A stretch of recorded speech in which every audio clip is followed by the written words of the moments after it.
Hey guys, thanks for joining me today. And today's message, we're going to discuss the lessons we can learn from Benjamin's life, definitely in accordance with his father Jacob and his brother Joseph. Before we get started, be sure to like and subscribe for more videos like this, as well as my other videos on faith, health, and beauty all year round. Last Saturday, we discussed 10 facts about Benjamin you may not know.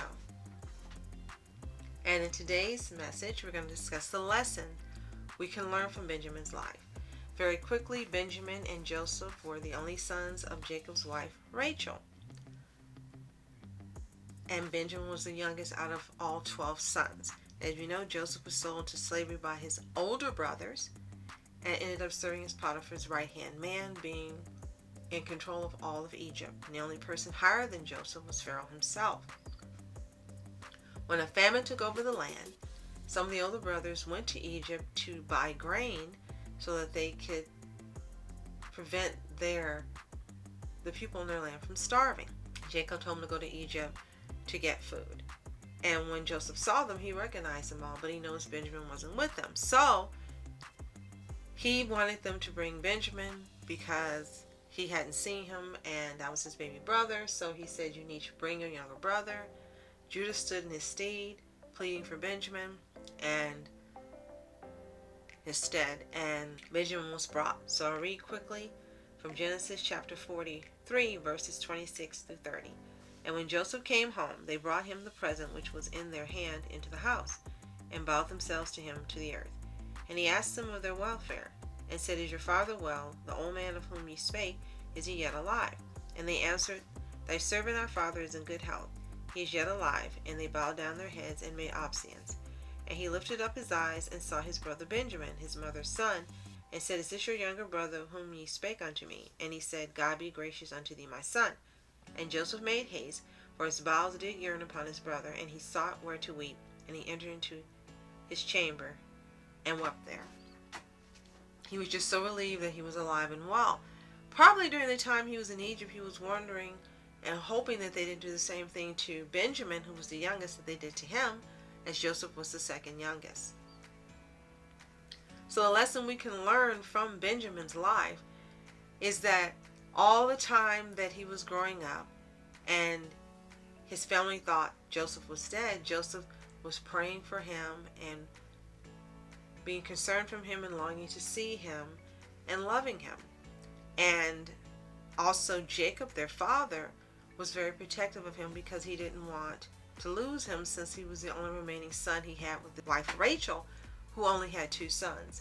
The other wives, Leah and the servants, only other wife Leah and the servants Zilpah and Bilhah had the other children. So the lesson we can learn from Benjamin's life is that all the time we don't know, people are caring about us and loving us and praying for us. He didn't know his brother was alive and really praying to God for his safety and longing to see him and caring for his welfare. And that happens to a lot of us. We aren't aware that people are praying for us and people love us more than they let us know. And so I think this lesson for us is to be grateful for the love we don't know we have, and be grateful for the prayers we don't know we're receiving, and just thank God for them every day. A lot of times in our lives, people have prayed over us, and things that may have happened that would have been detrimental or fatal don't happen, because the prayers of a righteous man availeth much. And all the time people don't tell you they're praying for you. The same is with me. I pray for many people every single day, every morning, but I don't tell them that I do it every morning.